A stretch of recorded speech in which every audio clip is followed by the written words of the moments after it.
কলেজে ছুটির পর সোনালি বের হলো। সম্রাট গাড়ি নিয়ে গেটের বাইরে দাঁড়িয়ে আছে। সম্রাট সোনালিকে দেখতে পেয়ে মিষ্টি হাসি দেয়। সোনালি এসে গাড়িতে বসে। সম্রাট ইশারা করতে ড্রাইভার গাড়ি স্টার্ট করে। সোনালি বলে ওঠে, তারপর কেমন আছিস? তোর বান্ধবীরা যেমন রেখেছে। আচ্ছা আমার কথা ছাড়, তুই আর্জেন্ট কেন ডেকেছিস, তাও কলেজে? আসলে ড্যাড জয়ের সাথে রিলেশনটা মেনে নিয়েছে আর বিয়ের ডেটও ঠিক করেছে। ওয়াও, এটা তো সুখবর। কংগ্রাস মাই ডার্লিং। বলে গাল টেনে দিই।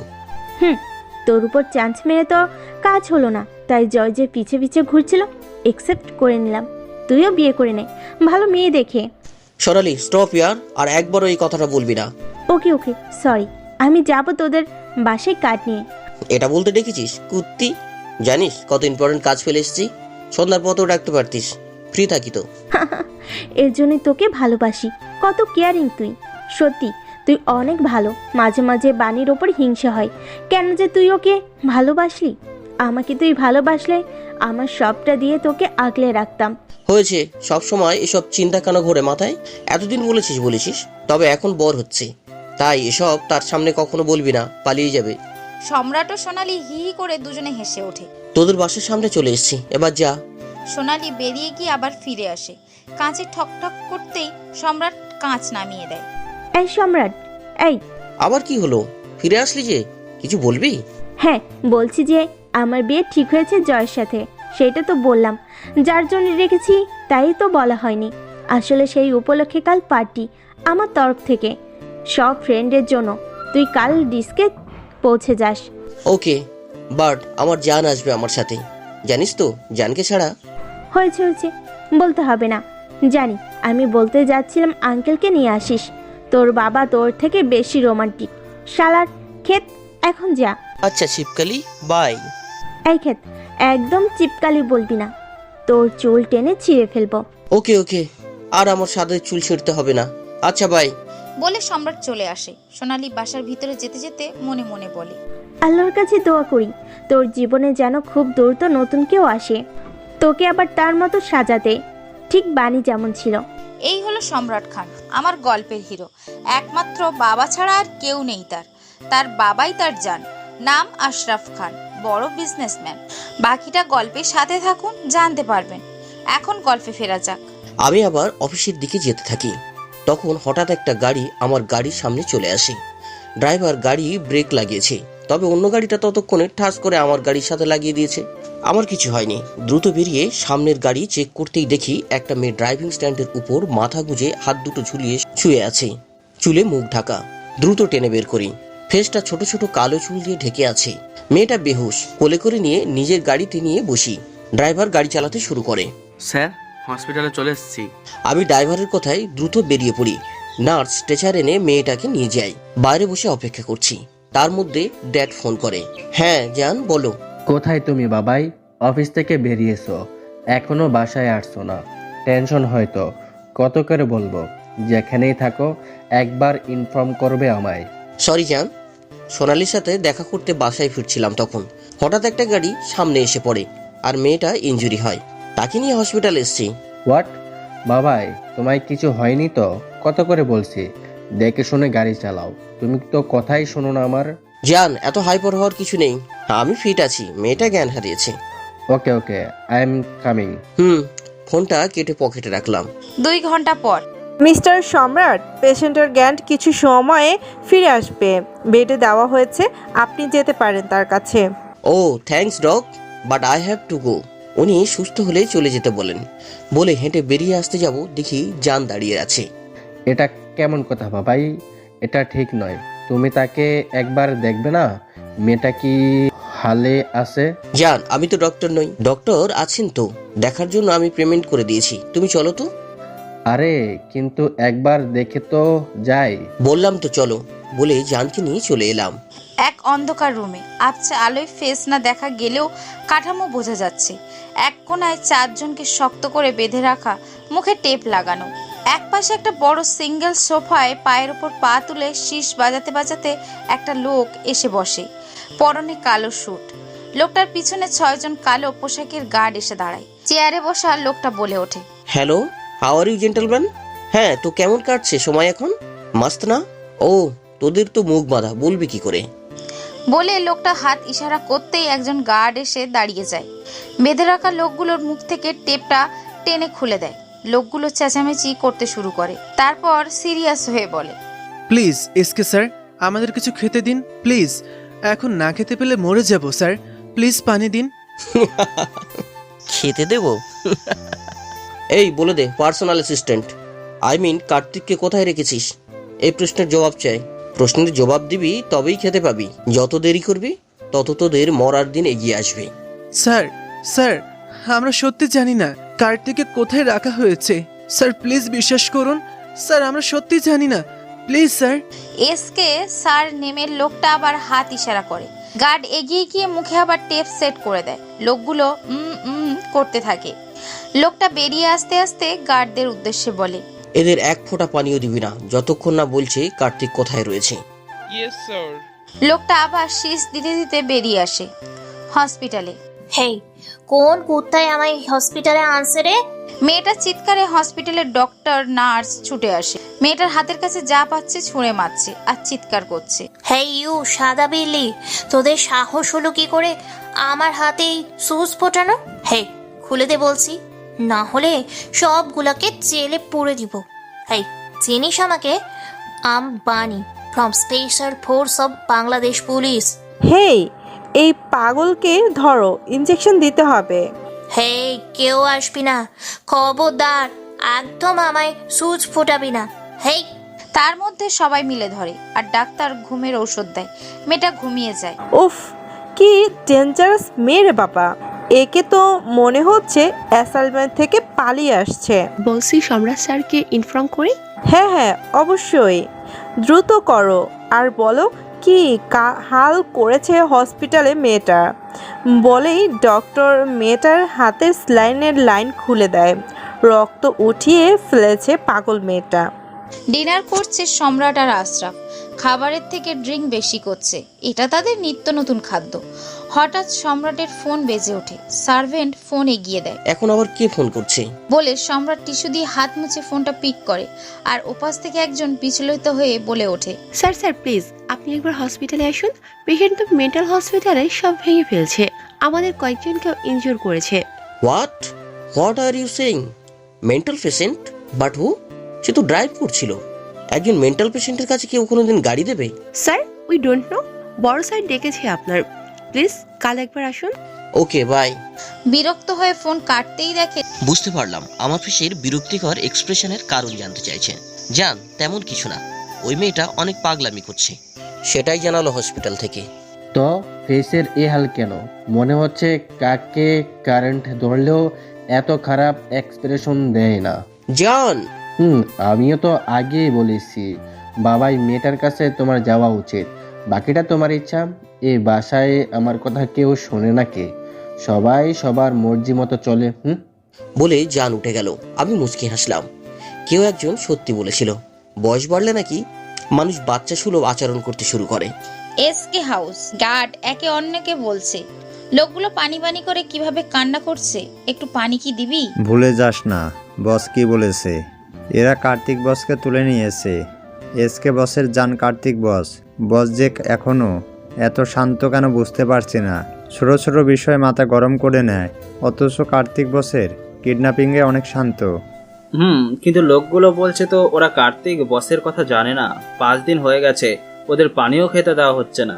বেঁধে রাখা লোকগুলোর মুখ থেকে শব্দ আসছে, ক্ষুধায় কাতরাচ্ছে। সকালে বেরোচ্ছ কোথাও? হ্যাঁ জান, ফার্স্টে হসপিটাল, তারপর একটা মিটিং আছে। তুমি রেডি থাকো, সন্ধ্যায় ডিস্কে। ওকে, আমার একটা মিটিং আছে, নিয়ে চলো, আমাকে ড্রপ করবে তুমি, নিয়ে যাও। Okay, let's go. হসপিটালে সোজা ডক্টরের কেবিনে যাই। Hi doctor. Hello sir, please sit. Hi doctor, পেশেন্টের সমস্যা কোথায়? জাস্ট একটু ধাক্কা মানুষের কিভাবে মেন্টাল হতে পারে? সরি স্যার আপনাকে ডিস্টার্ব করার জন্য।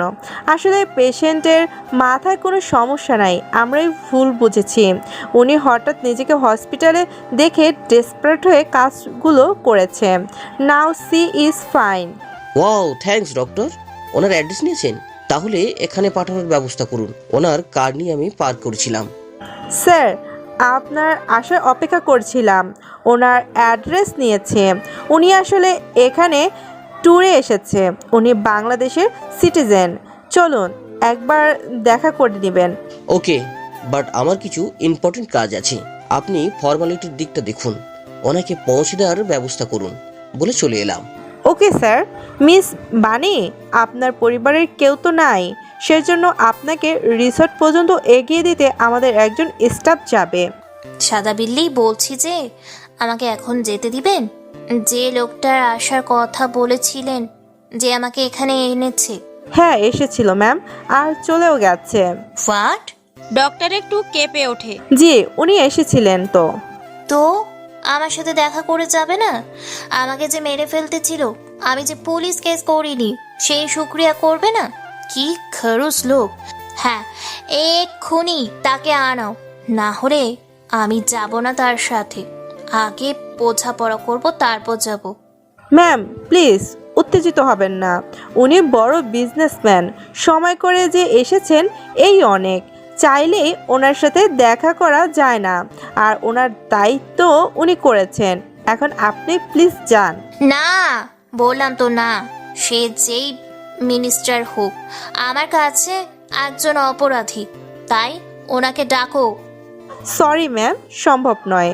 বলে ডক্টর বিরক্তি নিয়ে কেবিন থেকে বেরিয়ে যায়, আর বানি নামের মেয়েটা বকবক করতে থাকে। আমি তো দেখা করবই। Hey darling, how are you? I am always fit. Congratulations darling, বিয়ে ঠিক করে ফেলেছো? গুড। আঙ্কেল, তোমার ছেলে তো ভাও দিল না, তো আর কতদিন সিঙ্গেল থাকবো? হেই মিউজিক প্লিজ, আজ ডার্লিং এর সাথে ডান্স করব। Darling ready? Yeah, I am ready, let's গো।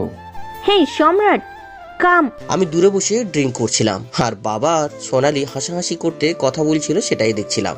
কতটা সহ্য করতে পারে, কখনো বুঝতে দেয় না সে কতটা কষ্ট নিয়ে ঘুরছে। সোনালিকে বারণ করে দিলাম। বাবা আর সোনালির অন্য সব ড্যান্সাররা বাবার সাথে ড্যান্স করতে থাকে, আমি এক কোণে বসে ড্রিঙ্কস করছি। আঙ্কেল আর ড্রিঙ্ক করেন না, অনেক করেছো। তুমি তো আমাদের থেকেও বেশি খেয়ে নিয়েছো। আর একটু করব, একদম বেশি করব না। পার্টিতে এসে একটু তো করতেই পারি। তুমি অনেক করেছো, আর না এবার থামো। তোমার এনার্জির সাথে তো আমরাও পারি না। অনেক হয়েছে, এরপর করলে অসুস্থ হয়ে যাবে। জোর করেই সোনালি আশরাফকে গাড়িতে এনে বসায়। সম্রাট এসে বসে। বাই। সাবধানে যাস, আর আঙ্কেলের খেয়াল রাখিস। পরে দেখা হচ্ছে। অতঃপর ড্রাইভ শুরু করি। কিছু দূর আসতেই হুট করে একটা বাইক সামনে চলে আসে, গাড়ি ব্রেক করি। এটা আবার কে? তুমি বসো, আমি দেখছি বলে আমি বেরোই, সামনে যাই বাইকটার। হেই, হু আর ইউ? ও, এখানে এভাবে কেন পথ আটকালে? বাবা আছে গাড়িতে, পরে কথা বলছি তোমার সাথে বলে গাড়িতে এসে বসলাম। কে ছিল রে ওইটা? কি কথা বলো, আবার চলেও গেল? বাবা ফ্রেন্ড ছিল। পরের দিন সকালে এসকে মহলে। লোকগুলো মুখ খুলেছে। নো বস, বলছে কিছু জানে না। গুড, কিছু খেতে দিয়েছো নাকি? নো বস। ওকে। বলতে বলতে আবছা আলোয় সরু পথটা পেরিয়ে লোকগুলো বেঁধে রাখা রুমটাতে আসে। এসকে, hello guys, how are you all? বলে লোকটা গার্ডদের ইশারা করে। একজন এগিয়ে 4টা পেপার হাতের সামনে রাখে, এক হাত খুলে দেয়, মুখ থেকে টেপটা সরিয়ে দেয়। লোকগুলো কথা বলার অবস্থাতে নেই, তারা করুণ চোখে তাকিয়ে আছে। আচ্ছা, আমাদের হাতে বেশি সময় নেই, আর তোমাদের অনেক দিন রাখলাম। এখন পেপারগুলোই কোনো কথা ছাড়াই সই করে দেই, তারপর খেতে পাবি। লোকগুলো সাইন করে দেয়। এসকে গার্ডদের ইশারা করতেই পেপার নিয়ে চলে যায় একজন। অন্য কয়েকজন লোক 4জনকে খুলে কোথাও নিয়ে যায়। এসকে শীষ দিতে দিতে বেরিয়ে এসে সরু চিকন রাস্তা দিয়ে হাঁটতে থাকে, 2 হাত পকেটে রেখে। পিছন থেকে একটা লম্বা সুঠাম দেহের ছেলে দৌড়ে এসে হাঁটতে থাকে এসকের সাথে। কি ব্যাপার, সফর কেমন কাটলো Kartik? Well sir all plan successful. লোকগুলোর থেকে মাত্র কয়েকদিনে সব লিখে নিলেন, তাও বিনা মারে। ইঁদুর মেরে হাত গন্ধ করতে চায় না, জানো তো। এখন আর রক্তের গন্ধ আমার টানে না। বাণীকে কথা দিয়েছি তো, নিজের হাতে আর মানুষ খুন করব না। তোমরা আছো দেখে নিও। জি স্যার, কিন্তু যে বস্তির জায়গা লিখে নিলেন, সামনে ইলেকশন, এরা এই জায়গাটার বদলে অনেক টাকা নিয়েছে, যেটা সামনে ইলেকশন, সেজন্য এখন তো ওপর মহলও খেপে যাবে স্যার। আমি চাই সব ঝাড় থেকেই উজাড় করতে। তাতে তো গাছের গোড়াটা খুঁজে বের করতে হবে, তাই না? হ্যাঁ স্যার, আপনার সাথে কথায় পারবে কে? একমাত্র ম্যাম ছাড়া আপনাকে কেউ দাবাতে পারেনি, আর পারবেও না। এই জন্য তো বলি, গাছগুলো অনেক বড় ভুল করেছে। চলতি হাতিয়ারের বাঁট থেকে তার হাতটা আলাদা করে দিয়ে এখন হাতিয়ার শুধু নিজের মতোই সামনে দৌড়াবে, তার পিছনে টেনে ধরতে আর হাতটা যে নেই। বলে দীর্ঘশ্বাস ফেলি। স্যার সব বুঝলাম, কিন্তু আমাকে কিডন্যাপিংয়ের নাটকটা কেন করেছেন? এটাও একটা ট্রিক, বুঝবে না। আচ্ছা ছাড়ো, এখন কি কাজ আছে তোমার জানো নিশ্চয়ই। ইয়েস স্যার, আজ বাবরের বাসার পার্টির আয়োজন চলছে, সেখান থেকে 3 জনকে ওঠাতে হবে। কার্তিক, তাহলে যাও তুমি। বলে এসকে বেরিয়ে আসে। বাড়িটার ভিতরে প্রতিটা জায়গায় এমন অন্ধকার আলো, কোথাও স্পষ্ট আলো নেই। এসকে বাড়িটার থেকে বেরোতেই সূর্যের আলোয় ফর্সা লম্বাটে চেহারাটা স্পষ্ট হয়। কিছুটা লম্বা, সিল্কি চুল রৌদ্রের তাপে জলজল করে ওঠে। শীষ দিতে দিতে কালো জ্যাকেটটা এক হাতে টেনে নেয়। কালো পোশাকে 6 ফিট 2 ইঞ্চি লম্বা এই ছেলেটা আর কেউ নয়, সম্রাট খান। জি হ্যাঁ, এই কালো দুনিয়ার কিং, মাফিয়ার সম্রাট খান এখন আন্ডারওয়ার্ল্ড ডন নামেই সবার কাছে পরিচিত। তার কাজে সবাই তাকে আন্ডারওয়ার্ল্ড ডন বলেই চেনে। কেউ কখনো দেখেনি যে তাকে। খুব কাছের কেউ ছাড়া এসকে কে, কেমন দেখতে, কোথায় থাকে কেউ জানে না। তবে তার কাজে গোটা কয়েকটা দেশ তার নামে কাঁপে। এসকে সবার মনে শুধু ভয়ের জায়গা। একবার তার নাম শুনলে কেউ তার লোকেদের আর বাধা দেয় না কোনো কাজে। গোটা বিশ্বে কয়েকটা দেশে তার রাজ চলে। কেউ জানে না কোথায় তার জন্ম, কোথায় কখন থাকে, আর কি কি কখন করে। যে যে দেশে তার রাজ চলে সবগুলো দেশের কোনায় থেকে কোনায় সব খবর তার কাছে থাকে। এসকের সাথে কেউ পাঙ্গা নেয় না। এসকে নাম শুনলেই সবাই পথ ছেড়ে দেয়। সম্রাটের এই পর্যন্ত পৌঁছাতে তার পিছনে তার ফ্যামিলির হাত অনেকটা। অন্যদিকে একটা বিশাল বড় আলিশান বাড়ির হল রুমের মুখ্য চেয়ারে বসে আছে 60-এর উপরে বয়স এক লোক, দেখতে মোটাসোটা, সাদা শার্টে। ইনি হলেন এই দেশের একজন মন্ত্রী, মিস্টার আকরাম। তার সামনে 2 জন লোক বসে আছে, তাদের মধ্যে কথোপকথন হচ্ছে। লোক দুটো তারই পার্টির সাধারণ সদস্য। তার মধ্যে আকরামের পিএ ছুটতে ছুটতে আসে। স্যার, ওই নীলুফা ম্যাম আপনার প্রপোজালে রাজি হননি, উল্টে পুলিশের ভয় দেখিয়েছে আমাদের। হোয়াট? ওই পুচকি মেয়ে আসছে আমার সাথে পাঙ্গা নিতে? ভেবেছিলাম কিছু টাকার বিনিময়ে ওটাকে হাঁটাবো, কিন্তু এত গলার কাটা হয়ে দাঁড়াচ্ছে। স্যার, সে খুবই কড়া, আমাদের তো এক প্রকার ঘাড় ধাক্কা দিয়ে বার করে দিয়েছে।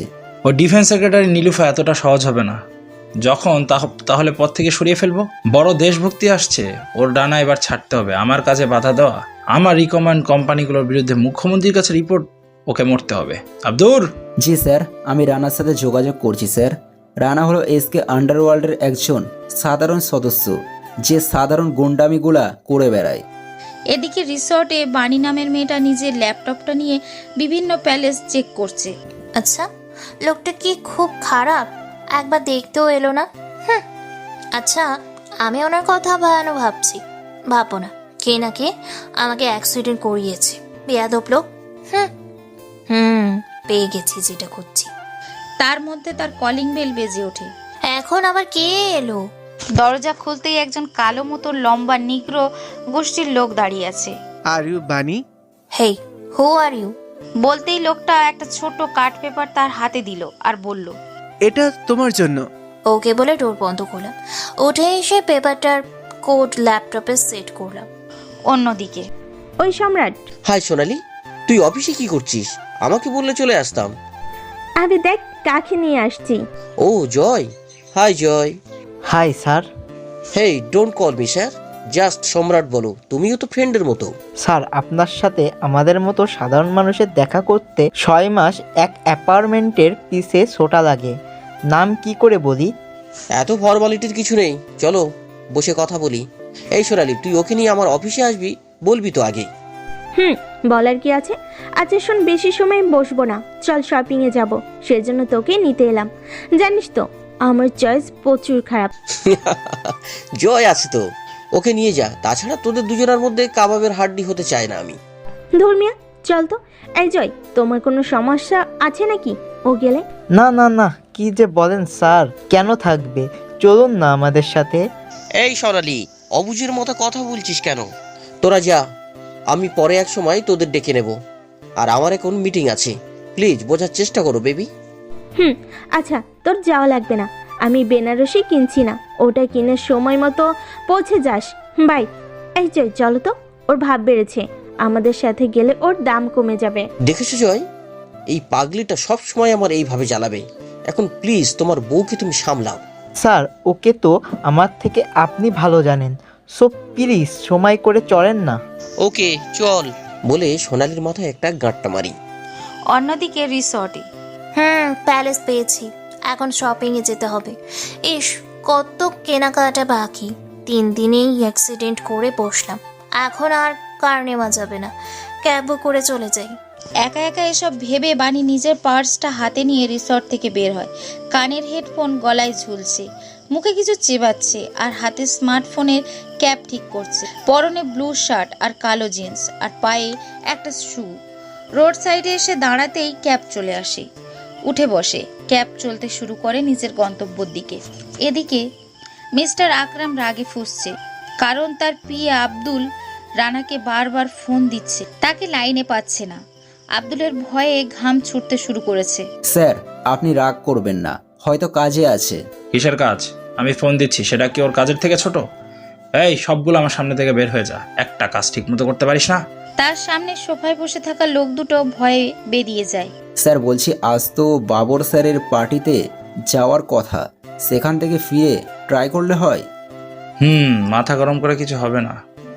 আচ্ছা ট্রাই করতে থাক, আর গাড়ি রেডি কর, বাবরের ইনভাইটেশনে যেতে হবে। বাবর হলো আরেকজন মন্ত্রী, ওর ওখানে না গেলে আমার বদনাম হয়ে যাবে, সামনে আমি মুখ্যমন্ত্রী হব।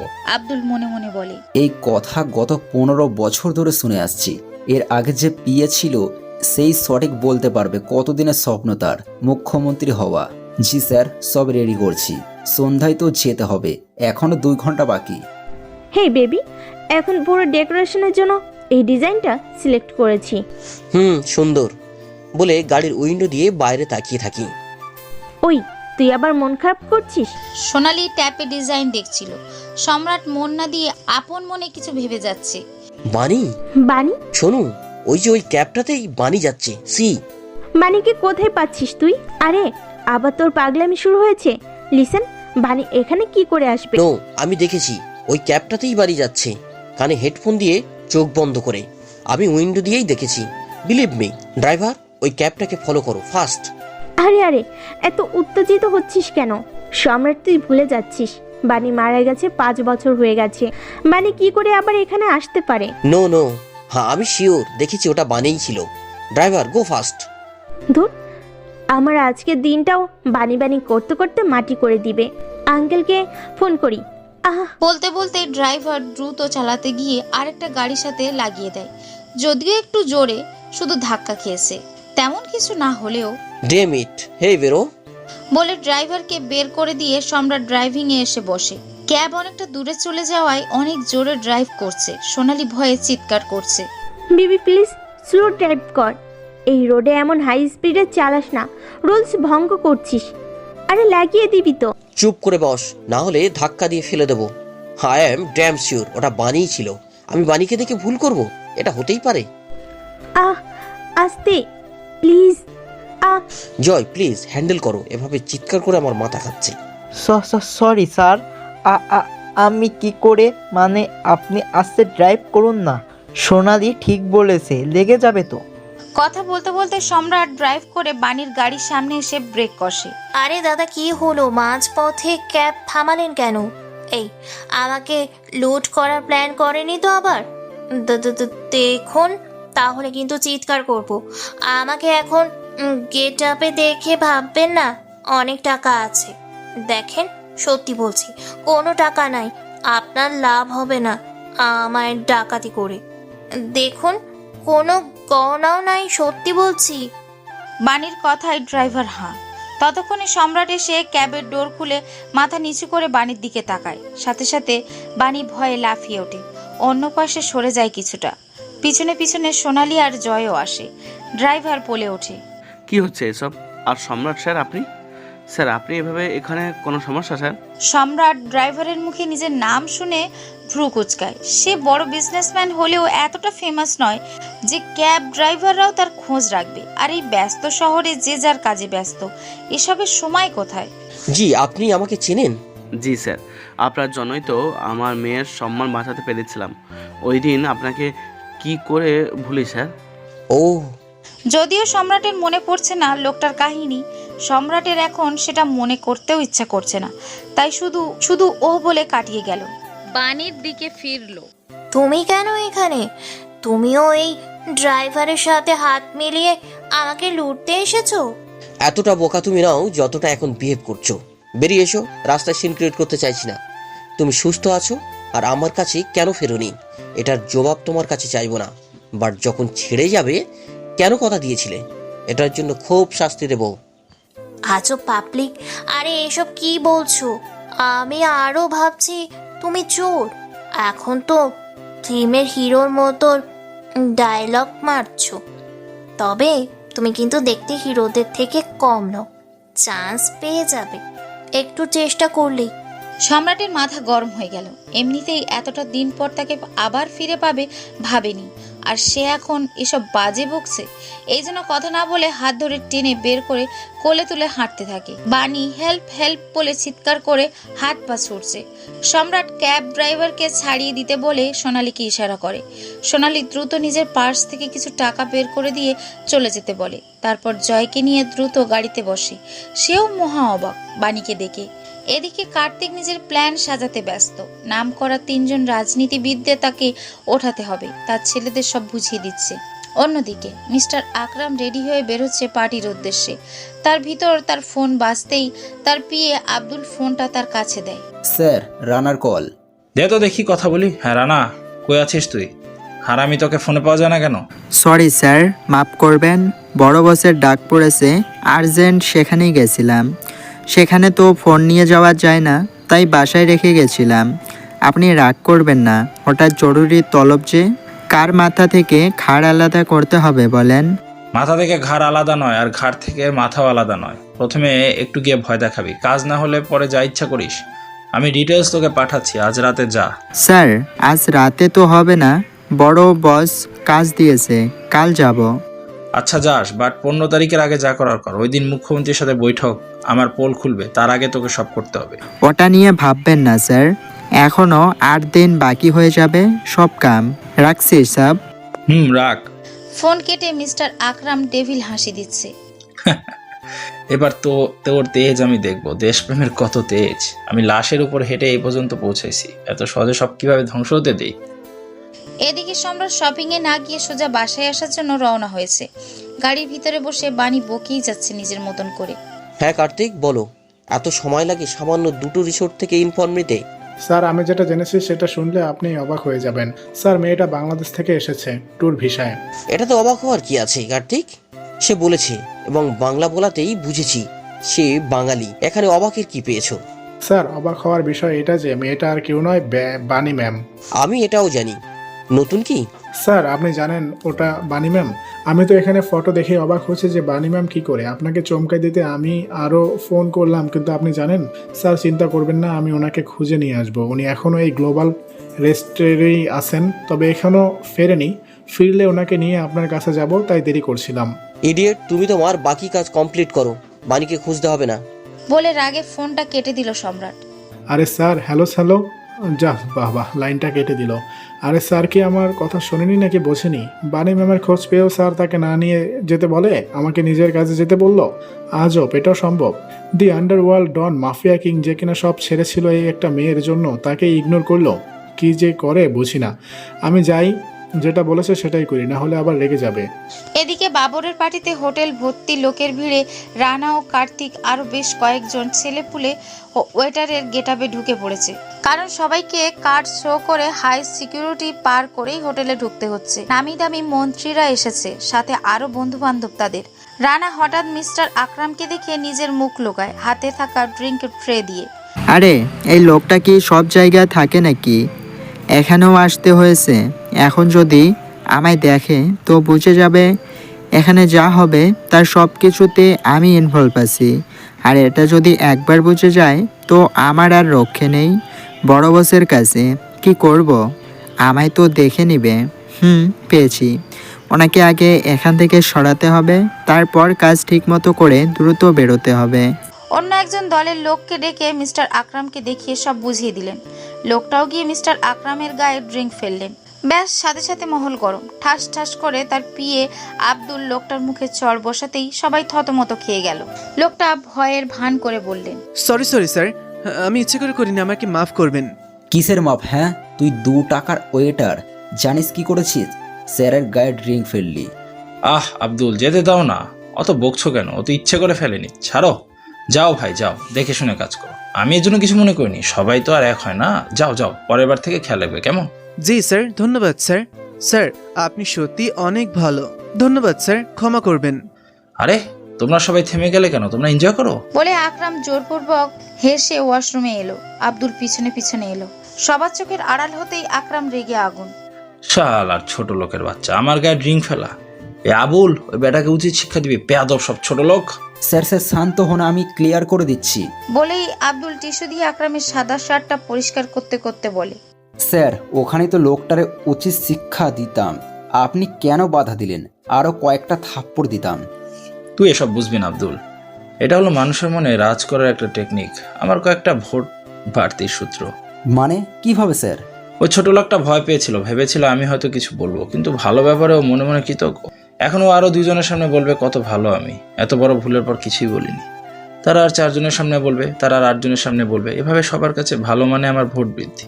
মানুষের মুখের থেকে গল্প উঠতে কত সময় বা লাগে, যেটা মানুষ টিভিতে ইন্টারভিউতে দেখে বিশ্বাস করবে কিনা ভাবে, আর একজনের সাথে হয়েছে শুনলে তার থেকে কয়েকগুণ বিশ্বাস করতে শুরু করে। স্যার ঠিক বলেছেন।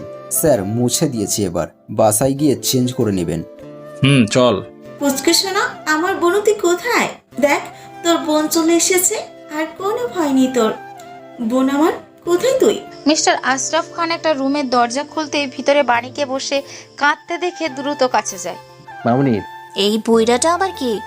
মাথা উঁচু করে লিলুফার দিকে তাকায়, তারপরে তাকে জড়িয়ে ধরে হু হু করে কাঁদতে থাকে। আপুই তুই এসেছিস? হ্যাঁ পুচকে শোনা, কাঁদিস না, দেখ বোন এসে গেছে, আর ভয় নেই। লিলুফা এত বছর পর বোনকে কাছে পেয়ে মুখে কপালে চুমু খায়, আবার জড়িয়ে নেয় বুকের সাথে। বাণীও যেন তার সেই আগের মতো ছোট্ট বোনটি হয়ে যায়, চুপ করে বোনকে জড়িয়ে রাখে। স্যার আপনার ছেলে থেকে এমনটা আশা করিনি। লিলুফা আবার রেগে আশরাফকে বলে কথাটা। আশরাফের চোখে পানি চলে আসে বাণীকে দেখতে পেয়ে। সে বাণীর মাথায় হাত রাখে। মামুনি, তুই কি আমার পর রাগ করেছিস? কথা বলছিস না যে আমার সাথে? বাণী বোনকে ছেড়ে ভ্রু কুচকে তাকায়। লিলুফা বলে ওঠে, আপনি চেনেন আমার বোনকে? তার ভিতরে সম্রাট আসে। না, আমরা চিনি না আপনার বোনকে, নিয়ে যান ওকে এখান থেকে। তুমি এসব কি বলছো বাবাই? ঠিকই বলেছেন যান, আমরা আসলে ভুল ভেবেছি মিস লিলুফা। আমরা আমাদের এক পরিচিত কারোর সাথে আপনার বোনকে মিলিয়ে মিস্টেক করেছি। হ্যাঁ, আপনারা যেতে পারেন। মিস্টেক? হেই, তখন তো বেশ ভাব নিচ্ছিলে, এখন আমার বোনকে দেখে হাওয়া ফুস। ইডিয়েট ছেলে। জানো তুমি, তোমার এই মিস্টেকের জন্য আমার কত বড় সারপ্রাইজ নষ্ট হয়ে গেছে। সরি বলো ফার্স্ট। হোয়াট? সরি বলবো আমি? তাও তোমাকে? হেই ডোন্ট শাউট, এটা তোমার বাসা, তো কি হয়েছে? ভয় পাই নাকি? তুমি ভুল করেছো, সরি তো বলবে। সরি বলো। সম্রাট কথাটা যেন কানিয়ে নিল না, সে বেরিয়ে গেল রুম থেকে। আশরাফ চুপ করে দাঁড়িয়ে দেখছে শুধু বাণীকে। লিলুফা বাণীকে শান্ত করে আশরাফের থেকে বিদায় নিয়ে বাণীকে নিয়ে বেরিয়ে পড়ল। আশরাফ দ্রুত সম্রাটের রুমে আসে। এসব কি হচ্ছে বাবাই? মামুনি আমাদের চিনল না কেন? আর ও নীলফার বোন হলো কি করে? কি হচ্ছে এসব? সম্রাট কফির মগে চুমুক দিচ্ছে আর সামনে থাকা ল্যাপটপে কাজ করে যাচ্ছে। আশরাফ এসে কথাগুলো বলতে বলতে অপোজিটে রাখা সোফার উপরে বসলো। আমি তোমাকে কিছু বলেছি বাবাই, কি হচ্ছে এসব? আমার তো কিছুই মাথায় ঢুকছে না। জান, এটা মাথায় না ঢোকার মতো কিছু তো হয়নি। ওটা আমাদের বাণী নয়, বাণীর মতো দেখতে, খুবই simple. What? How is this is possible বাবাই? এটা মামুনি না হলে নাম একই কিভাবে হয়? আর দেখতে? উফ জান, বললাম তো দেখতে একই, নাম কি একই হতে পারে না? কোইন্সিডেন্টলি তারাও তাদের মেয়েদের বাণী নাম রেখেছে, এটাতে না হওয়ার কি আছে? বাবাই, আমার এটা মানতে কষ্ট হচ্ছে। হতে পারে মামুনি রাগ করে আছে, তাই আমাদের সাথে এমন করছে। সামনে আসেনি, তুমি প্লিজ মামুনিকে বুঝিয়ে বলো। তুমি ফিরে নিয়ে আসো আমার মামুনিকে। জান, তুমি এমন বাচ্চামি করছো কেন? বললাম তো ওটা আমাদের বাণী নয়। হ্যাঁ, আমি প্রথম ভেবেছিলাম ওটা আমার বাণী, তাই তো সাথে নিয়ে এসেছি, কিন্তু তুমি তো দেখলে ও বাণী নয়। যাও রেস্ট করো। আশরাফ আর কিছু না বলে মন খারাপ করে নিজের রুমে চলে যায়। সম্রাট নিজের কাজে মন দেয়। বারবার তার একটা সুন্দর মেয়ের চেহারা চোখের সামনে ভাসছে, অস্পষ্ট শব্দ কানে আসছে। মেয়েটা খিলখিল করে হাসছে। সম্রাট বেডের সাথে হেলে বসে চোখ বন্ধ করে পূর্বের স্মৃতিতে ডুবে যায়। পূর্বে 7 বছর আগে। হ্যালো কার্তিক। জি স্যার বলুন, আপনি পৌঁছে গেছেন মলে? দ্রুত গাড়ি নিয়ে চলে এসো। আমার গাড়িটা হঠাৎ নষ্ট হয়ে গেছে। ড্রাইভার দেখছে আমি মলের কাছাকাছি আছি, এজন্য হেঁটে যাচ্ছি। স্যার হেঁটে কেন? আমায় 5 মিনিট সময় দিতেন, আমি পৌঁছে যেতাম। ওকে স্যার, আমি এখনই আসছি। কার্তিকের সাথে কথা বলতে বলতে রোড সাইড থেকে সম্রাট হেঁটে যাচ্ছে ফর্মাল গেট আপে। হুট করে একটা মেয়ের সাথে ধাক্কা লাগে আর মেয়েটা পড়ে যেতে গেলে সম্রাট কোমর ধরে নেয় মেয়েটা ভয়ে ভ্রু কুচকে চোখ বন্ধ করে নেয়। সম্রাট মেয়েটাকে দেখে থমকে যায়। মেয়েটা অনেক সুন্দর, কপালে কালো টিপ, চোখে কাজল টানা, নাক আর কোমর পর্যন্ত কালো সিল্কি চুল। হঠাৎই মেয়েটার কথায় সম্রাটের ঘোর কাটে। এই যে মিস্টার, এভাবে ধরে রাখবে নাকি ছাড়বে? বলতেই সম্রাট ছেড়ে দেয় আর ঠাস করে মেয়েটা পড়ে গিয়ে চিৎকার করে ওঠে। আউচ! বুড়ি মা গো, এইবার বুঝি আমার কোমরটা ভেঙেছে। ওই সাদা হাতি, এভাবে কেউ ছেড়ে দেয়? হোয়াট? হাতি? ফোনটা পকেটে রেখে হাত বাড়িয়ে দিই। আপনি তো ছেড়ে দিতে বললেন, আর এখন আবার রাগ দেখাচ্ছেন। মেয়েটা সম্রাটের হাতে হালকা থাবা দিয়ে সরিয়ে নিজেই ওঠে। তারপর ডাক্তারি সাদা এপ্রনটার ময়লা পরিষ্কার করে নেয়। দেখে চলতে পারেন না? এমন করে ধাক্কা কেন দিলেন? এখন যদি আমি মরে যেতাম তখন কি হতো? এইটুকুতেই মরে যেতেন? হ্যাঁ, যেতামই তো এক্ষুনি। কোমর ভাঙতে পারতো, তারপর সোজা হসপিটালে 6 মাস পড়ে থাকতে হতো। আমার দেখাশোনার করার কেউ না থাকায় আমি না চলতে পারতাম না কাজ করতে পারতাম। তাহলে যেতামই তো মরে। আবার পড়ে যে রোড সাইডের এই খাদযুক্ত জায়গাটায় মাথা লাগতে পারতো, তো অতিরিক্ত রক্তক্ষরণের ফলে সামনের 10 মিনিটে মারা যেতে পারতাম। এখান থেকে হসপিটাল 35 মিনিটের দূরত্ব। গাড়ি ডাকতে 5 মিনিট, তুলতে 2 মিনিট, পৌঁছতে 10 মিনিট। আর ভর্তি, তারপর ট্রিটমেন্ট শুরু। তার আগে মরে ভূত হয়ে যেতাম। তাহলে আবার অন্য অপশন হলো। স্টপ, আবার অন্য অপশন বলা লাগবে না। বাপরে, এই মেয়েটা নাকি অন্য কিছু। দেখুন, আমি ইচ্ছা করে আপনাকে ধাক্কা দিইনি। এখন আপনি বেঁচে আছেন এবং সুস্থ আছেন। প্লিজ যান। উফ। হাঁপ ছেড়ে সম্রাট আগে বাড়তে থাকে। মেয়েটা মুখ ফুলিয়ে বলে ওঠে, ঠিক আছে, মাফ করলাম, সরি বলে যান। সম্রাট পিছনে ঘুরে ভ্রু কুচকে সরু চোখে তাকায়। আরে এমন করে তাকানোর কি আছে? সরি বলুন আর কেটে পড়ুন। সম্রাট ডোন্ট কেয়ার ভাব নিয়ে সামনে ফিরে হাঁটতে থাকে, এমন ভাবে সে যেন কিছু শোনেইনি, কথাটা গায়ে মাখেনি। আজও পাপলি, ভুল করলো, ফেলে দিল, আর সরি বলতে বললে এত ভাব। আজকের মতো ছেড়ে দিলাম। জঙ্গলি বাদর, মুড অফ আছে এমনি। সম্রাট ওই দিনের মতো নিজের কাজ করে ফিরে আসে বাসায়। তবে কিছুতেই মেয়েটার ওই ফেসটা ভুলতে পারছে না। নিজেই প্রতিবার বিরক্ত হচ্ছে। কাজে সে মন দিতে পারছে না। ওপাশে ফোনের উপর ফোন আসছে তার বিভিন্ন কাজের জন্য। ঘুমের ওষুধ নিয়েও আজ তার ঘুম আসছে না। আশরাফ খান পানি খেতে উঠে মাঝরাতে সম্রাটের রুমে আলো দেখে ভ্রু কুচকায়। কি এখনো বাবাইয়ের রুমে আলো কেন? বাবাই কি আসেনি বাসায়? ভেবে রুমে এলেই সম্রাটকে কোথাও না দেখে চলে যেতে গেলেই বেলকনিতে ছায়া দেখে তার বুঝতে বাকি রইল না তার ছেলে বেলকনিতে বসে আছে। তিনি বেলকনিতে গিয়ে আরো অবাক হলেন। সম্রাট নেশা ছাড়া দিব্যি বসে চোখ বন্ধ করে আছে। তুমি এখানে এভাবে ফ্লোরে আসো কেন? জান, তুমি এখানে এখনো ঘুমাওনি? কতবার করে বলেছি সঠিক টাইমে ঘুমিয়ে যাবে। আমাকে বকতে হবে না, আমি ঘুমিয়েছিলাম। ঘুম ভাঙার পর পানি খেতে গিয়ে দেখি রুমে পানি নেই, তাই পানি নিতে এসে দেখি তোমার রুমে আলো। তো তুমি জেগে আসো কেন? ঘুম আসছে না? তুমি যাও ঘুমিয়ে পড়ো, আমি ঘুমাচ্ছি। আশরাফ চলে গেলেন কিছু ভাবতে ভাবতে। পরের দিন সম্রাট একই জায়গায় গিয়ে দাঁড়ায় যেখানে তার সাথে মেয়েটার ধাক্কা লেগেছিল, কিন্তু মেয়েটার আর দেখা মেলে না। সম্রাট এক প্রকার জিদ চেপে যায় যে ওই মেয়েটাকেই চাই, কিন্তু কিছুই পাচ্ছে না, কিন্তু খুঁজে পাচ্ছে না। আর সে কোনো লোককেও বলতে পারছে না। সবাই জানে সম্রাট রাগী আর মেয়েদের তো মোটেও পছন্দ করে না। সে কিনা একটা মেয়ের প্রেমে পাগল হয়ে আছে আর তাকে খুঁজতে হবে। পরের দিন, স্যার বলছি ওকে মারার জন্য আমি যথেষ্ট, আপনাকে যেতে হবে না। না, ওই জানোয়ারটাকে আমি নিজে হাতে মারবো। ওকে বোঝাবো আমার মা বাবাকে মারার শাস্তি কতটা ভয়ানক। অনেক দিন পর গুহা থেকে বেরিয়েছি, শিকার তো ওকে হতেই হবে। কিন্তু স্যার আপনাকে কেউ দেখে নিলে সমস্যা হতে পারে। আপনি পোড়া বাড়িতে যান, ওকে ধরে সেখানেই আনছি। না, ওকে তো ওর বাসায় গিয়েই মারবো। বলে রাগে ফুঁসতে ফুঁসতে নিজের রুমে এসে কালো হুডিওয়ালা পোশাকটা পরে নেয়, বেরিয়ে পড়ে গাড়ি নিয়ে। নিয়তি অনুযায়ী যথাস্থানে পৌঁছে যায়। বেশ বড়সড় 4 তলা একটা বাড়ির সামনে আসে। নিচে 2টো গাড়ি পার্ক করা। সম্রাট বাসার ভিতরে চলে যায়। কোথাও কোনো সিকিউরিটি না থাকায় ব্যাপারটা আরো সহজ হয়ে যায়। কালো মতো মোটাসোটা একটা বডি বিল্ডার টাইপের লোক লিফটে উঠে 4 তলায় যায়। বয়স 35-এর মতো, লম্বায় 5 ফিটের বেশি। 4 তলায় একটা ফ্ল্যাটে এসে সোফায় কালো হুডিতে একটা লোককে বসে থাকতে দেখে ভয়ের থেকে রেগে যায় লোকটা বেশি। এই কে রে তুই? আমার ফ্ল্যাটে এসে সাহস করেছিস কি করে?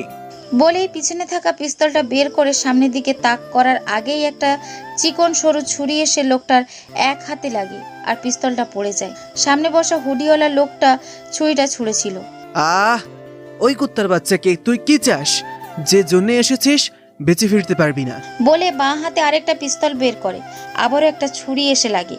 লোকটা ব্যথায় কুকড়ে ওঠে, সাথে এবার ভয় পায়। সোফায় বসা হুডিওয়ালা লোকটা নিজের পায়ের উপর থেকে পা নামিয়ে ধীরে ধীরে হেঁটে আসে লোকটার দিকে।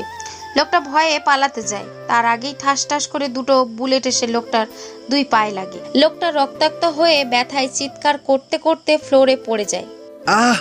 হুডিওয়ালা লোকটা কাছে এসে বসে, হাত একটা হাঁটুর উপরে রাখে। মিস্টার শুভ্র, মিসেস মিতা আর মিস্টার শুভ্রের 10 বছরের মেয়ে শুভ্রতাকে মারার সময় তোর সাথে আর কে ছিল? কেন মেরেছিস ওদের? আমি জানি না, আমি চিনি না ওদের। আমি কিছুই করিনি, আমি কিছু জানি না। এক হাতে ঢুকে থাকা ছুরিটা টান দিয়ে তুলে বুকের বাঁ পাশ বরাবর ঢুকিয়ে দেয় হুডিওয়ালা লোকটা। জানিস না? তুই জানিস না তাই না? আমি জানি না, জানি না। আমি বলবো না। কে তুই? ওদের সাথে তোর সম্পর্ক কি? হুডিওয়ালা লোকটা বুক থেকে ছুরিটা বের করে পায়ের হাঁটুর কিছুটা ওপরে ঢুকিয়ে দেয়। লোকটা চিৎকার করে ওঠে। চিৎকারের শব্দে হুডি পরা লোকটা হেসে ওঠে। আরো জোরে চিৎকার কর, আরো জোরে চিৎকার কর, ওই উপর থেকে যেন ওরা শুনতে পায়। বলে আবার ছুরিটা বার করে ঢুকিয়ে দেয়। লোকটা সহ্য করতে না পেরে বলে, বলছি সব বলছি। আমার সাথে আরো 6 জন লোক ছিল। আমার সাথে মোট 7 জন গিয়েছিলাম ওই সাংবাদিকের পরিবারকে ধরে মারার জন্য। আমাদের মোটা অঙ্কের টাকা দিয়েছিল একটা লোক। আমরা তাকে চিনি না, কখনো দেখিনি। আমি আর আমার 6 বন্ধু মিলে ছোটখাটো মার্ডার কিডন্যাপিং করতাম। অনেক টাকার অফার আসে ফোনের মাধ্যমে। তার ইন্ট্রোডাকশন অনুযায়ী সব কাজ করেছিলাম। কে ইনস্ট্রাকশন দিয়েছিল বল? বলে আবার ছুরিটা অন্য পায়ে ঢোকাতে থাকে। রক্তে ফ্লোর ভিজে যাচ্ছে। লোকটা মরমর হয়ে বলে, তাকে সত্যি চিনি না, জানি না। আমরা শুধু তার ইন্ট্রোডাকশন ফলো করেছি। কাজ হয়ে গেলে আমাদের অনেক টাকা দেয় এবং পালানোর জন্য সঠিক জায়গাও নির্বাচন করে দেয়। আর কিছু জানি না। কে তুমি? তুমি এসব জেনে কি করবে? হুডিওয়ালা লোকটা হুডিটা তুলে মুখ বের করে। এটা সম্রাটই, তবে লোকটা তাকে চিনতে পারেনি। কে তুমি? এসকে। এসকে শুনেই লোকটা চোখ বড় বড় করে নেয়, দম বন্ধ হওয়ার উপক্রম। এসকে? তোমার সাথে ওদের সম্পর্ক কি? আমি ওদের ছেলে, যাদের তোরা নৃশংসভাবে হত্যা করেছিস 4 বছর আগে। সম্রাটের চোখ রাগে রক্তবর্ণ হয়ে যায়। আর কিছু না বলে ছুরিটা গিয়ে গলায় টান দেয়। লোকটা ওখানেই ঢলে পড়ে, ছটপট করতে করতে মারা যায়। সম্রাট ছুরি দিয়ে কেটে লোকটার বুকের বাঁ পাশে এসকে লিখে চলে যায়। লিফট থেকে বেরোতে গিয়েই কারোর সাথে একটা ধাক্কা খায়। এটা তো সেই মেয়ে, এখানে কি করছে? এই খচ্চরের ঘরে খচ্চর, চোখে দেখতে পারিস না? দুনিয়ায় কি আমাকেই তোদের সবার চোখে ধরে নাকি ধাক্কা দেওয়ার জন্য? সম্রাটের হুডি থাকায় মেয়েটা দেখতে পায়নি, তবে ভীষণ রেগে বকবক করতে করতে লিফটের ভিতরে যায়। সম্রাট মুচকি হেসে বেরিয়ে দ্রুত পায়ে হেঁটে চলে যায়। মেয়েটা বকবক করতে করতে হঠাৎ তার চোখ যায় লিফটের ভিতরে। নিচে রক্তের হালকা ঝাপসা জুতোর ছাপ। মেয়েটা ভয় পেয়ে যায়। লিফটে রক্ত কোথা থেকে এলো ভাবতে ভাবতে 3 তলায় পৌঁছে যায়। লিফট খুলতেই কেউ একটা চিৎকার দিয়ে বলে ওঠে, সারপ্রাইজ! ভয়ে চিৎকার করে ওঠে লিফটে থাকা মেয়েটা। সামনে তাকায়। শোনু, সোনালির বাচ্চা, আজ তো ভয় দিয়ে মেরেই ফেলছিলি তুই। আরে আগে তো লিফট থেকে বেরো। তারপর মেয়েটা এসে জড়িয়ে ধরে। মাই জান, কেমন আছিস? কত মিস করেছি তোকে জানিস? জানি তো, আমিও তোকে মিস করেছি অনেক। সব কথা কি এখানে শেষ করবি নাকি রুমে যাবি? আরে চল, তোকে দেখেই তো সব ভুলে গেছি। তুই এতদিন কিভাবে থাকলি নানুর বাসায়? জানিস একলা থাকতে আমার ভালো লাগেনি এই কয়েকদিন। জানি তো মেরি মা, কি করতাম? তোকে যেতে বললাম, সাথে তুই তো গেলি না, তোর ক্লাস রয়েছে। কিন্তু আমার তো যেতে হতো, নানু খুব অসুস্থ, আমাকে তো আজও আসতে দিবে না। কিন্তু বাবাকে দিয়ে ফোন করিয়েছিলাম যে আমার আজ যেতেই হবে, না হলে হবে না, পরে আসতে দিল। চল ফ্রেশ হয়ে আয়, আমি খাবার রেডি করছি। খুব ক্ষুধা লেগেছে রে। এনারা দুজন হলো একজন বাণী, একজন সোনালী। একসাথেই এসএসসি দিয়েছে। বাণী মেডিকেলে চান্স পেয়েছে, যেটা তার স্বপ্ন, আর সোনালী ইঞ্জিনিয়ারিং কলেজে চান্স পেয়েছে, যেটা সোনালীর পছন্দের। সোনালীর বাবা মা আমেরিকাতে থাকেন। ছোট থাকতে সোনালী তার নানুর কাছেই বড় হয়েছে। আর কলেজে ওঠার পর বাণী আর সোনালী দুজনে একটা ফ্ল্যাট নিয়ে থাকতে শুরু করে। বাণীর একমাত্র একটা মামা আছে, সেই সব কিছু দেয়। তবে বাণীর মামা বাণীর সাথে কখনো দেখা করে না, কোথায় থাকে বাণী সেটাও জানে না। বাণী যখন থেকে বুঝতে শিখেছে তখন থেকে একটা মহিলার কাছে বড় হয়েছে। সেই মহিলাই হলো সোনালীর নানু। দরকারের আগে অর্থ তার কাছে পাঠিয়ে দেওয়া হতো। সেই থেকেই সোনালী আর বাণী দুজনে খুব ভালো বন্ধু। বাসায় কফি খাচ্ছে আর রুমের মধ্যে পায়চারি করছে সম্রাট। মনে মনে বলে চলেছে, এমন সময় তোমাকে দেখতে পেলাম যখন কথা বলার অবস্থাতেই ছিলাম না। কিন্তু তুমি ওখানে কি করছিলে? ওই ফ্ল্যাটে থাকো নাকি কোনো কাজে এসেছো? যেটাই হোক, তোমাকে আমি আবার খুঁজে বের করব। কি ভাবছো ভাবাই? আমি খেয়াল করছি তোমাকে, তুমি 2 দিন ধরে কেমন ডিস্টার্ব আসছো, কোনো সমস্যা? না জান, আমি ঠিক আছি। তুমি অফিসে যাওনি যে, বাসায় যে? চলে এলাম। আমার বাবাই কিছু নিয়ে টেনশনে আছে, আর আমি কি করে শান্তিতে অফিসে কাজ করতে পারি? চলে এলাম, চলো আজ দুজনে ঘুরতে যাই। সন্ধ্যা নাম জান, এখন ঘুরতে যাবে? যাবো, চলো আজ লং ড্রাইভে যাবো দুজন। ওকে, লেটস গো। তবে হ্যাঁ, ড্রাইভ আমি করব। নো, আমি করব। তুমি ড্রাইভ করলে আমার গাড়িতে চড়তেই ভয় লাগে। মজা করা ছাড়ো, চলো ড্রাইভ তুমিই করবে। দুজনে বেরিয়ে গেল। এদিকে সোনালী আর বাণী খেতে বসেছে। তারপর বল, এই কয়দিনে আমাকে ছাড়া তোর দিনকাল কেমন কেটেছে? মোটেই ভালো নয়, এই কয়েকদিন খুব বাজে কেটেছে। জানিস কি কি হয়েছে? বলে গত 3 দিন বাণী যা যা করেছে সব সোনালীকে শোনাতে শুরু করলো। মনে মনে সোনালী, ইসরে, কেন যে বলতে গেলাম, কেমন কেটেছে দিন। এখন এই কয়েকদিন কতবার বাথরুমে গেছিল সেটাও বলতে ভুলবে না। মরেছি আমি। ঘুমানোর সময় কথা বলে ভালো হতো, কানে তুলা গুজে আরামসে ঘুমাতে পারতাম। এখন তো খাবারও নামবে না ওর গল্প শুনতে শুনতে। বুঝছিস রে সোনু, তারপর কাল মুড অফ ছিল, ক্লাস থেকে বেরিয়ে হেঁটে হেঁটে আসছিলাম, তখন একটা লোকের সাথে ধাক্কা। সব বলতে বলতে হঠাৎ লিফটের ভিতর রক্তের কথা মনে পড়ল। তখন সোনালীকে দেখে মাথা থেকে বেরিয়ে গিয়েছিল যেটা। তারপর কি হলো? থেমে গেলি কেন? তারপর কিছু না, তোকে দেখলাম, তারপর এখন এই যে খাচ্ছি। উফ মা, বাঁচে গেল যে ওর গল্প শেষ হলো। কানে ধাঁধা ধরিয়ে দিয়েছে। এত বকবক মানুষ কি করে করতে পারে? ইচ্ছা করে রক্তের কথাটা তোকে বললাম না সোনু, সরি রে। তুই আবার এটা নিয়ে চিন্তা করবি, ভয় পাবি, তাই বললাম না। তোকে তো কোনো কথা না বলে থাকতেই পারি না। হঠাৎ কলিং বেল বেজে ওঠে। সোনু, দেখ না বোনু, কে এলো অসময়। আমরা তো কোনো কিছু অর্ডার করিনি, তাহলে এতিমদের খোঁজ নিতে কে আসবে? তুই আর শুধরাবি না, তাই না? আচ্ছা বস, দেখছি। সোনালী দরজা খুলে দেখে পুলিশ কয়েকজন দাঁড়িয়ে আছে। বাণীকে ভয়ে ভয়ে ডাক দেয়, বাবা পানি, দেখ না ওরা কেন এসেছে। আরে কারা আসছে? তোর কণ্ঠ এমন অফিসার আপনারা এত রাতে, তাও আমাদের ফ্ল্যাটে? Any problem? বাণী ম্যাম, আমরা দুঃখিত এত রাতে আপনাদের বিরক্ত করার জন্য, কিন্তু আসাটা জরুরি ছিল। জি, ভিতরে আসুন।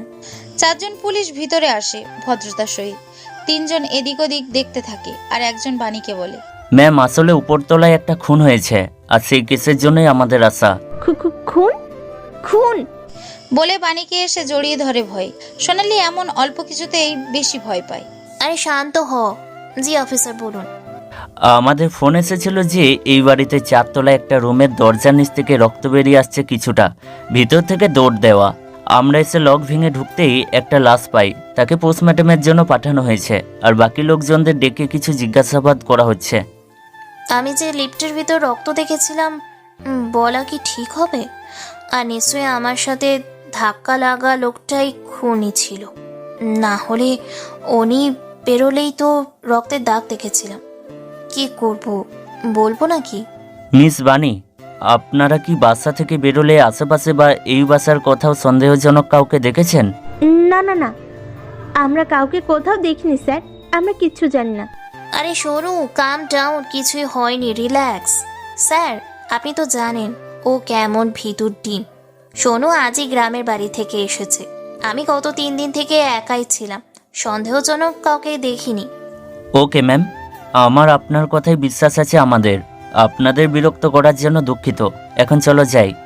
এখন চলো সবাই। সবাই ওদের রুম থেকে বেরিয়ে বাকিদের ওখানে যায়। সোনালি তো ভয়ে বাণীকে ছাড়ছে না, শুয়েও জড়িয়ে ধরেছে। আর বাণী লিফটে রক্তের কথা ভাবছে। প্রেম? জান, কি যে বলো তুমি। সম্রাট ড্রাইভ করছে আর বলছে, হাসের কি বললাম বাবাই, এখন প্রেম করবে না তো কখন করবে? জানো, তোমার মমকে আমি ভালোবেসেই বিয়ে করেছিলাম। আমরা একই স্কুলে পড়তাম, সেই ছোটবেলা থেকে আমাদের প্রেম। আমার ছেলে হয়ে এখন কি প্রেমটাই করতে পারলো না? বয়সটা তো 30 পার হয়েছে।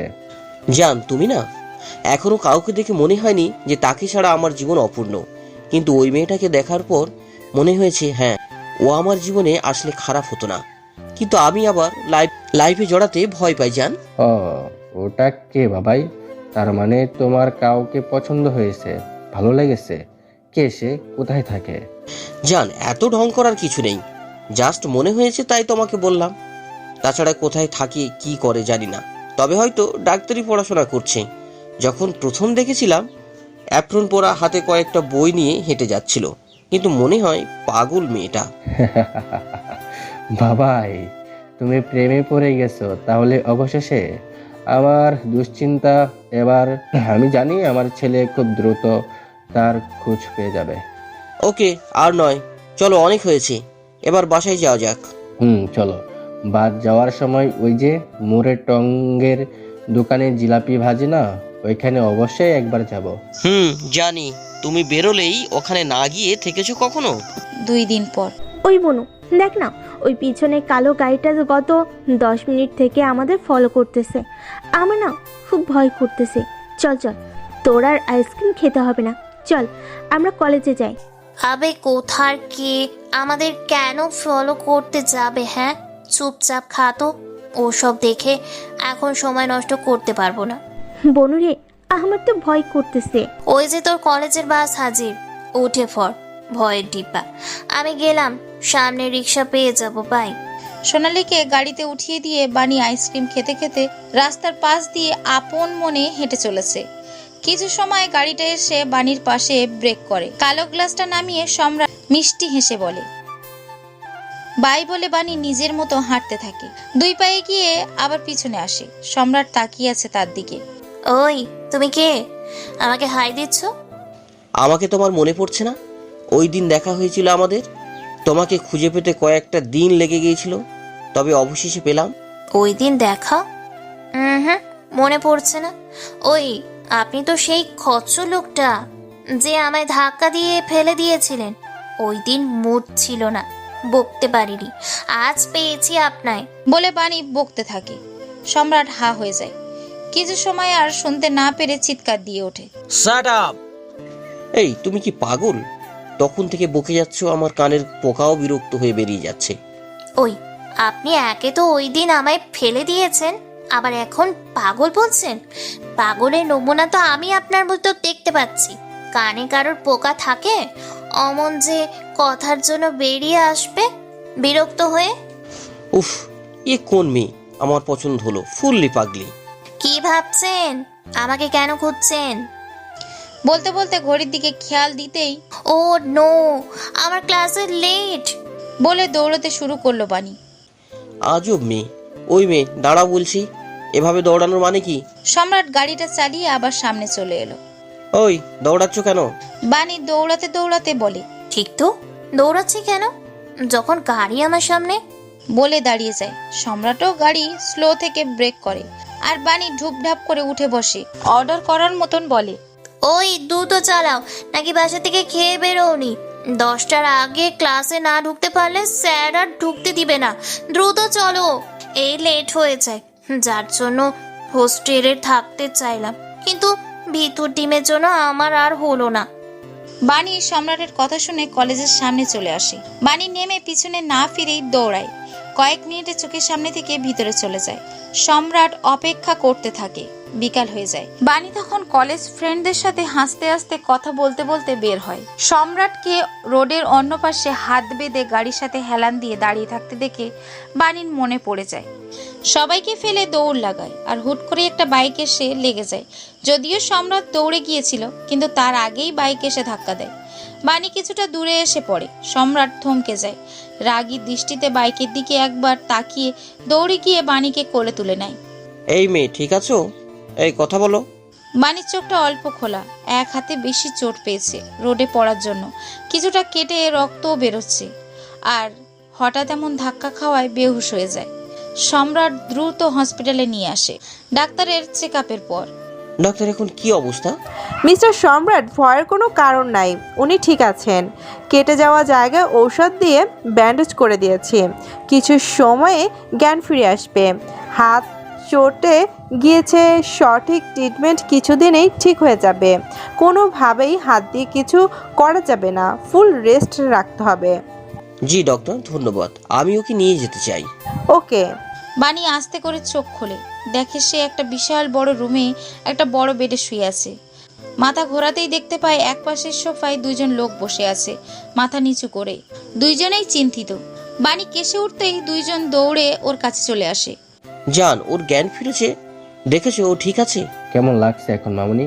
বাণী জ্ঞান হারানোর আগের কথা মনে করে দ্রুত উঠে বসতে যায়, তবে হাতে ভর করতে উঠতে পারে না। সম্রাট গিয়ে দ্রুত ধরে বসিয়ে দেয়। রিল্যাক্স, তোমার কিছু হয়নি, তুমি ঠিক আছো, এত উত্তেজিত হয়ে না। ফোন কোথায়? ফোন ফোন দিন ফাস্ট। কয়টা বাজে এখন? কত সময় আমি এখানে? শোনো, নিশ্চয় ভয় পাচ্ছে, টেনশন করছে। আরে রিল্যাক্স, তুমি এত উত্তেজিত হয়ে না, তোমার জন্য ঠিক নয়। আস্তে। হেই, তুমি বেশি বুঝো নাকি আমার থেকে? ফোন দিতে বললাম না? সম্রাট হাঁ হয়ে যায়। সম্রাটের বাবা নিজের ফোনটা বাণীর হাতে দেয়। মামুনি, ধীরে, তোমার ডান হাতটা একটু সাবধানে রাখতে হবে, কোনো ধরনের কাজ করা চলবে না, ডাক্তার এমনটা বলেছে। বাঁ হাতে ফোন টিপতে টিপতে বাণী বলে, ওকে আঙ্কেল। কোথায় তুই? ফোন ধরতে এত সময় লাগে? ঠিক আছিস? ওপাশ থেকে সোনালি কেঁদে দেয়। কোথায় তুই? তোকে কোথাও খুঁজে পাচ্ছি না। তোর কলেজে খোঁজ নিয়ে বলো। তোর অ্যাক্সিডেন্ট হয়েছে, হসপিটালে আশেপাশে সব চেক করা শেষ, কোথাও পাইনি তোকে, খুব ভয় করছিল। আরে তো কাঁদছিস কেন? এখন তো বেঁচে আছি, জানতে পারছিস। শোন, কোথায় আছি জানি না, তবে চলে আসছি দ্রুত। ঠিক আছি আমি। আয়। ফোন কেটে বাণী সম্রাটের বাবার হাতে ফোন দেয়। সম্রাটের দিকে তাকিয়ে বলে, কোথায় নিয়ে আসছেন? অসুস্থ যখন তখন হসপিটালেই রাখা উচিত ছিল না? আসলে তোমাকে ওখানে রাখতেই চাইনি, রাতে বাসাতে সব ব্যবস্থা করা আছে, তোমার কোনো অসুবিধা হবে না। চলুন, এগিয়ে দিবেন এখন আমার ফ্ল্যাটে। এত রাতে মামুনি, বেশি অসুবিধা না হলে রাতটুকু এখানে পার করো, সকালে ডাক্তার আরেকবার এসে চেক আপ করে যাবে, তারপর না হয় যেও। সরি আঙ্কেল, আমি আপনার কথাটা রাখতে পারছি না। আমার বোন একলা বাসায়, আমাকে ফিরতে হবে। দেখো, তোমার কোনোই কথাই শুনছি না, এত রাতে তোমাকে দিয়ে আসতে পারবো না এমন অবস্থায়, আগে সুস্থ হও তারপরে যেও। তোমার কাছে অনুমতি চাইনি, অর্ডার করছি। চলো, এক্ষুনি পৌঁছে দিবে। তোমার জন্য এমন হয়েছে আমার। এই মেয়ে, এত জেদ কিসের? তোমার বললাম না এখন কথাও যেতে পারবে না। বাণী কিছুটা ভয় পেয়ে যায় সম্রাটের লাল হওয়া চোখ দেখে। সম্রাটের বাবা সম্রাট রেগে যাচ্ছে বুঝতে পেরে কাঁধে হাত রাখে। এত করে বলছে লোকটা, না থাকলে অপমান করা হবে, কিন্তু ওই খরুসটা কি আমার রেগে উঠলো। আমি অসুস্থ, এজন্য চুপ থেকেছি, না হলে তোকে দেখিয়ে দিতাম বাণীর উপর চিৎকার করার মজা। বিড়ালের বাচ্চা, একটা ফু দিলেই উড়ে যাবি। ঠিক আছে আঙ্কেল, এত করে যখন বলছেন, রাতে এখানেই কাটাচ্ছি। সকালে সবশেষে সম্রাট বাণীকে পৌঁছে দিতে আসে। বাসার সামনে এসে গাড়ি থেকে নামতেই কোলে তুলে নেয়। কি করছেন কি? ছাড়ুন বলছি। আপনি আমায় তুলেছেন কেন? চুপচাপ থাকবে নাকি ফেলে দেবো? একটা পায়ে তো ব্যথা ফেলতে পারছো না, আর এক পা ভেঙে দিই? বাণী ভয়ে চুপ হয়ে যায়। না না, এই লোককে বিশ্বাস নেই। যে রাখি লোকটা ওই দিনের মতো ফেলে দিবে, সত্যি সত্যি।